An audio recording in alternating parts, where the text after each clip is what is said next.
আসসালামু আলাইকুম দর্শক, আমন্ত্রণ জানাচ্ছি চ্যানেল আই সংবাদে। পুরো সংবাদ জুড়ে আপনাদের সাথে আছি আমি মৃত্তিকা মোস্তফা।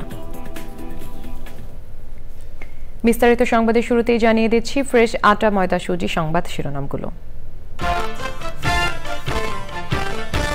প্রধান উপদেষ্টার সঙ্গে যমুনায় বিএনপির বৈঠক আজ। নির্বাচনের রোডম্যাপ দাবি সহ বিভিন্ন বিষয়ে কথা বলবেন দলের নেতারা। লিটারে 14 টাকা বাড়ল বোতলজাত সয়াবিন তেলের দাম। সাধারণ মানুষের জীবনে তেমন প্রভাব পড়বে না বললেন বাণিজ্য উপদেষ্টা। আশুলিয়ায় 6 মরদেহ পোড়ানোর মামলায় সাবেক 3 পুলিশ কর্মকর্তা কারাগারে। আগুন দেওয়ার সময়ও এক তরুণের জীবিত থাকার তথ্য। এবং নারী বিশ্বকাপ বাছাইয়ে বাংলাদেশের টানা তৃতীয় জয়। লাহোরে রেকর্ড করা ম্যাচে স্কটল্যান্ডকে 34 রানে হারালো টাইগ্রেসরা।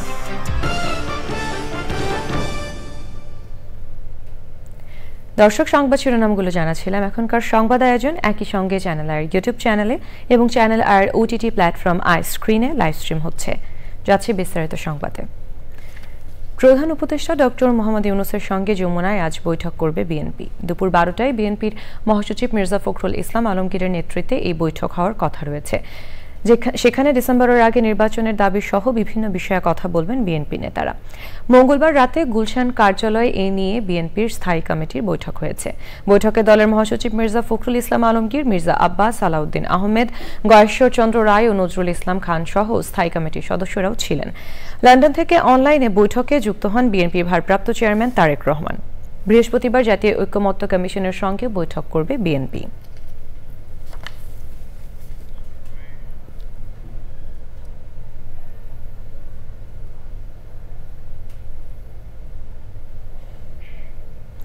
চাল ও পেঁয়াজের বাড়তি দামের মধ্যে সয়াবিন তেলের দাম বাড়িয়েছে সরকার। প্রতি লিটার বোতলজাত তেলের দাম নির্ধারণ করা হয়েছে 189 টাকা।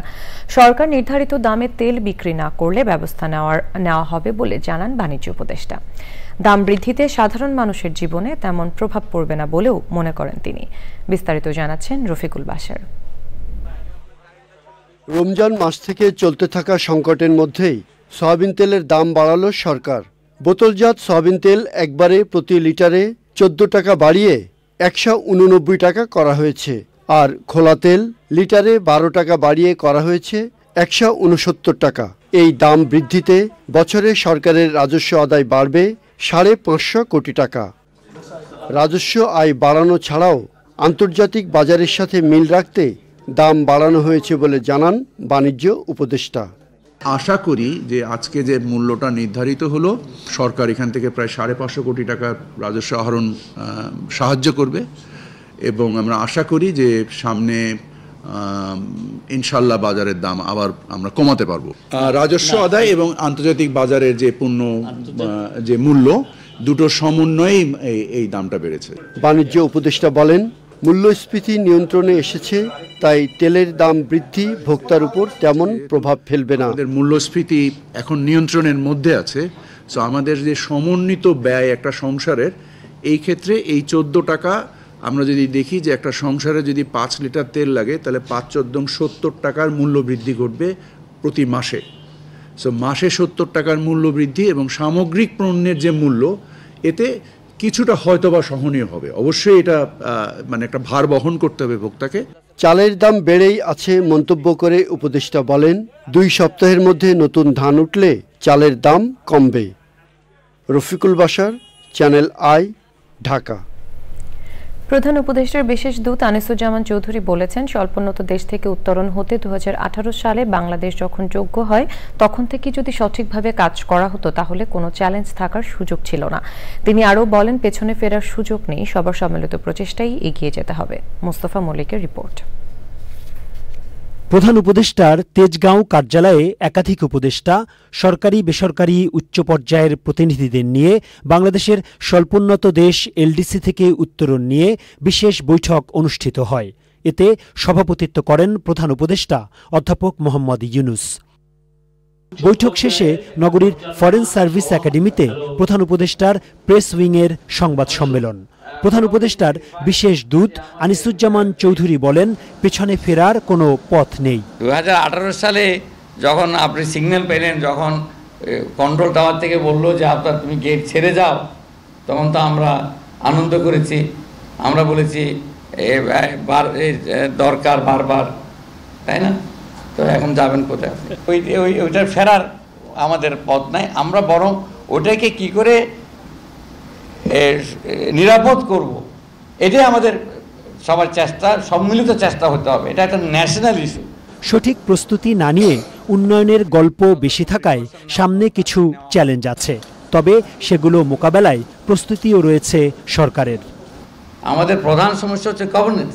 এই গভর্নেন্স নিয়ে আমাদের বিজনেস কস্ট বেড়ে গেছে। আমাকে আমরা ডিজিটাল বাংলাদেশ বলেছেন, কিন্তু করাপশন তো বন্ধ হয়নি। তাইলে এগুলি তো আপনারা জানেন। তো এই আমাদের সবচেয়ে বড় চ্যালেঞ্জ হচ্ছে এটা। আর মানব সম্পদের কথা যেটা বলছেন, এটাও কারেক্ট। আমাদের প্রোডাক্টিভ ক্যাপাসিটি আপনার ভুটানের চেয়ে কম। আমরা সেগুলি, সেই জন্য আমরা শিক্ষা সংস্কার করছি।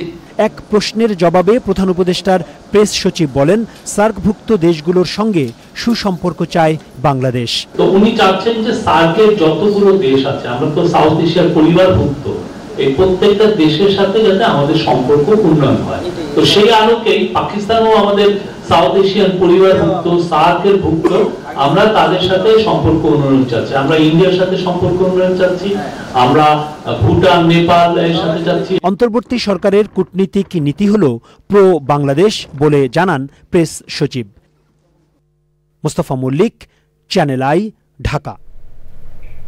জুলাই আগস্ট ছাত্র আন্দোলনের সময় আসলে গুলি করে হত্যার পর মরদেহ পোড়ানোর মামলায় গ্রেপ্তার দেখিয়ে সাবেক 3 পুলিশ কর্মকর্তাকে কারাগারে পাঠিয়েছেন আন্তর্জাতিক অপরাধ ট্রাইব্যুনাল।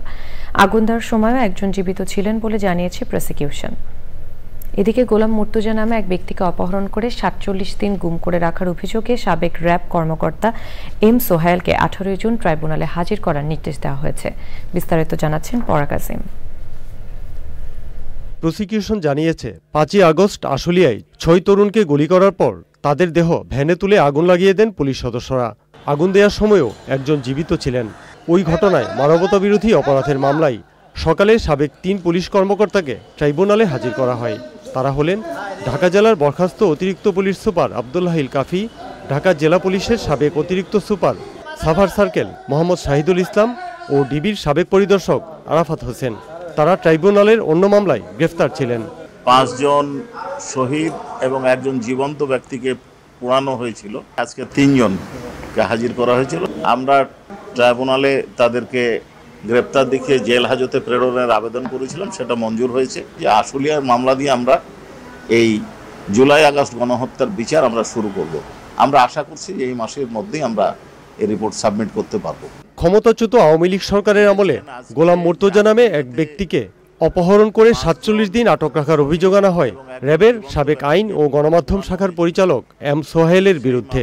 তাকে হাজির করার নির্দেশ দিয়েছেন ট্রাইব্যুনাল।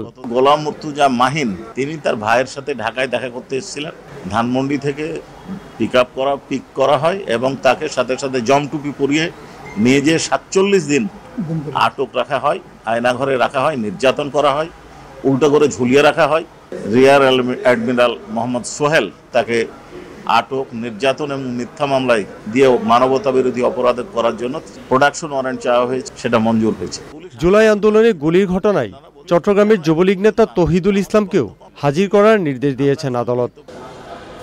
পরাগ আজিম, চ্যানেল আই, ঢাকা।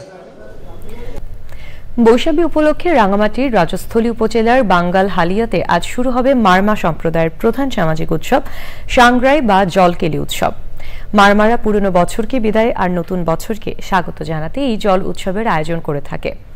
এ নিয়ে জানতে মনসুর আহমেদের কাছে যাচ্ছে, তিনি রাঙামাটির রাজস্থলী উপজেলার বাঙ্গাল হালিয়া স্কুল মাঠে রয়েছেন। মনসুর, জলকেলি উৎসব কখন শুরু হবে এবং উৎসবটি ঘিরে রাঙামাটির অবস্থা এখন কেমন আমাদেরকে জানাবেন।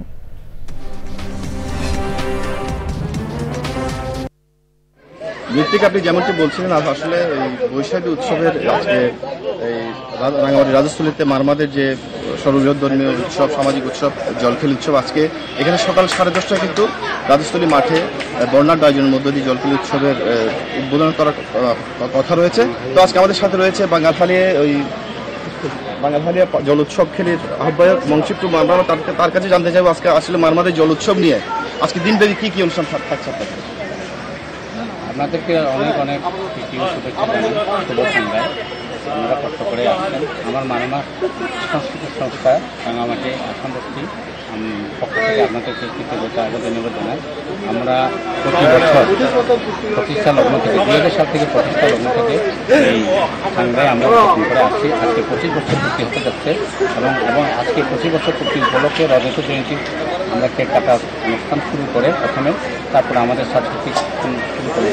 এবং আমরা সবাই মারমা জনগোষ্ঠীকে নিয়ে অনগ্রসর জনগোষ্ঠী জাতিকে শিক্ষা দীক্ষা দিয়ে আমরা এগিয়ে নিয়ে যাওয়ার জন্য এই সংগঠন আমাদের উদ্দেশ্য।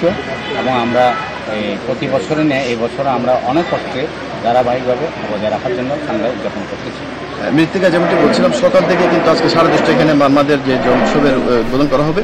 তো আজকে এখানে শুরু হলেও 19 তারিখ কিন্তু আবার রাঙামাটি স্টেডিয়ামে আরও বৃহৎভাবে জল উৎসবের আয়োজন করা হয়েছে।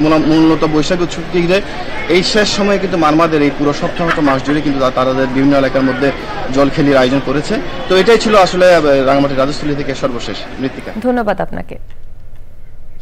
দর্শক, এবারে চলে যাচ্ছি বিরতিতে।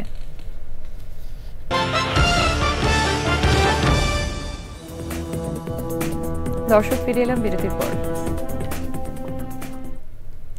গত 24 ঘন্টায় গাজা ইসরায়েলি বিমান হামলায় কমপক্ষে আরও 17 জন ফিলিস্তিনি নিহত হয়েছেন, আহত হয়েছেন 69 জন। গত 18 মার্চ ইসরায়েল যুদ্ধবিরতি লঙ্ঘন করে নতুন করে হামলা শুরুর পর গাজায় 1630 ফিলিস্তিনি নিহত হয়েছেন, আহত হয়েছেন 4302 জন।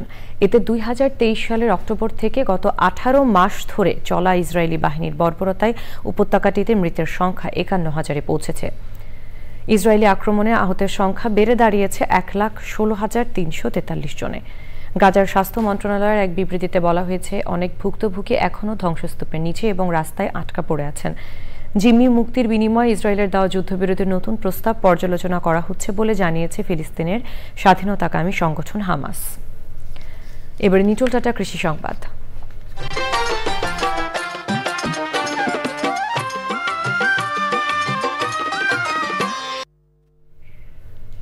শিক্ষকতার পাশাপাশি পেকিন জাতের হাঁস পালন করে আর্থিকভাবে স্বাবলম্বী হয়েছেন জয়পুরহাটের জহুরুল ইসলাম। তার সাফল্যে অনুপ্রাণিত হয়ে অনেকে এই জাতের হাঁস পালন শুরু করার পাশাপাশি ইনকিউবেটরের মাধ্যমে বাচ্চা উৎপাদনও শুরু করেছেন। শফিউল বাড়ি, রাসেলের রিপোর্ট। জেলার পাঁচবিবি উপজেলার আটাপাড়া গ্রামের জহুরুল ইসলাম কওমি মাদ্রাসায় শিক্ষকতার পাশাপাশি কৃষিকাজ করতেন। সফল উদ্যোক্তা হওয়ার প্রবল আগ্রহ থেকেই বাড়ির সামনে পুকুরে বাঁশের মাচা তৈরি করে তাতে দ্রুত বর্ধনশীল 300 পেকিন জাতের হাঁসের বাচ্চা নিয়ে শুরু করেন খামার।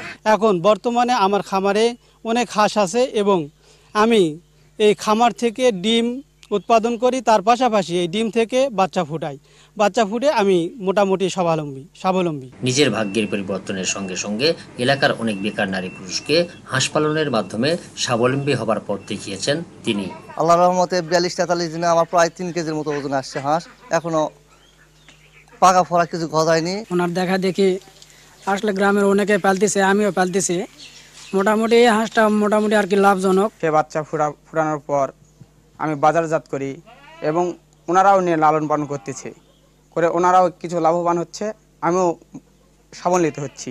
জেলায় এ জাতীয় হাঁসের খামার সম্প্রসারণে কাজ করছে সরকারি বেসরকারি বিভিন্ন প্রতিষ্ঠান। নিরাপদ প্রাণীজ প্রোটিন সরবরাহ করা এটা তো গুরুত্বপূর্ণ ভূমিকা পালন করবে, কারণ এই পেকিন জাতের হাঁস মাত্র 45 দিনে প্রায় 2 কেজির উপরে ওজন আসে। রোগ প্রতিরোধ ক্ষমতাও ভালো, যার কারণে দেখা যায় যে তাদের অসুখ কম হয় এবং মর্টালিটি রেট অনেক কম, প্রায় 2% সর্বোচ্চ।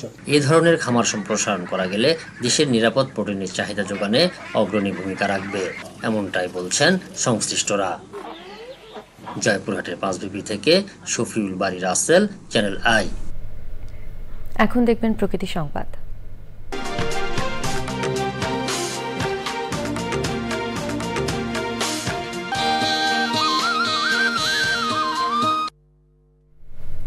দেশে প্রথমবারের মতো ঘড়িয়ালের প্রজনন কেন্দ্র গড়ে উঠল রাজশাহীতে। প্রাকৃতিক ও মানব সৃষ্ট নানা কারণে প্রজনন হার কমে যাওয়ায় বিলুপ্তির দ্বারপ্রান্তে ঘড়িয়াল। মহাবিপন্ন ঘড়িয়াল রক্ষায় প্রজনন কেন্দ্রকে ঘিরে নতুন করে আশার আলো দেখছেন প্রাণীবিজ্ঞানী ও পরিবেশবাদীরা। আবু সালে মোহাম্মদ ফাত্তার তথ্য ও ভিডিও চিত্র নিয়ে আফরোজা হাসির রিপোর্ট। দেশের পদ্মা, মেঘনা ও যমুনা নদী এবং ব্রহ্মপুত্র নদ একসময় ছিল ঘড়িয়ালের আপন ঠিকানা। কিন্তু নদী দূষণ, নাব্যতা সংকট, অবৈধ শিকার, পাচার ও খাদ্য সংকটে জলজ এই নিরীহ সরীসৃপ প্রাণীটি এখন মহাবিপন্ন। এমন সংকটময় প্রেক্ষাপটে রাজশাহীর পবা নার্সারির পুকুরে করা হলো ঘড়িয়ালের প্রজনন কেন্দ্র। গাজীপুর সাফারি পার্কের দুটি ঘড়িয়াল অবমুক্ত করা হয় এই প্রজনন কেন্দ্রে। 3টা ফিমেল এবং একটি মেল রেখে এখানে আমাদের ব্রিডিং করিয়ে এখান থেকে বাচ্চা ফুটিয়ে প্রাকৃতিক পরিবেশে ছাড়িয়ে দেওয়া। এখানে যারা কাজ করে তারাই কিন্তু এটা মনিটর করবে এবং তারাই কিন্তু এখান থেকে ডিম কালেকশন বা ডিম দেখা তাদেরকে আমরা ট্রেন্ড আপ করে তুলছি। সুতরাং এখানে সার্বিকভাবে সরকারের পক্ষ থেকে এই কাজগুলো চালিয়ে নেওয়া, বন বিভাগের পক্ষ থেকে এই কাজগুলো চালিয়ে নেওয়া মোটেই আমাদের জন্য অসুবিধা হবে না।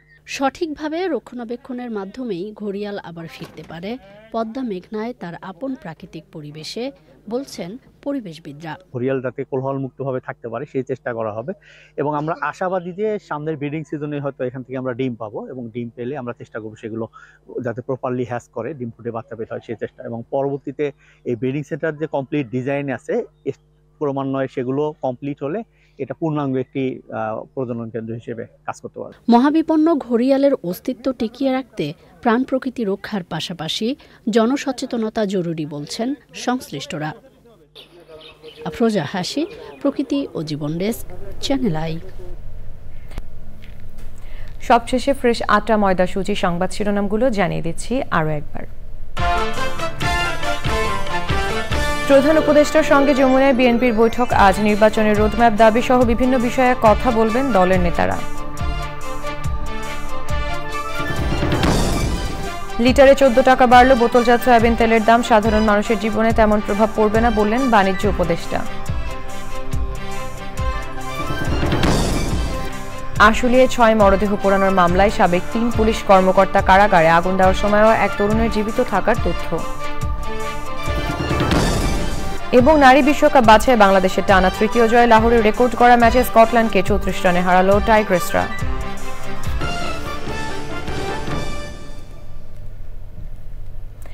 চ্যানেলের সর্বশেষ সংবাদ জানতে ভিজিট করুন channelionline.com এবং যুক্ত থাকুন আমাদের সোশ্যাল মিডিয়া প্ল্যাটফর্মগুলোর সাথে।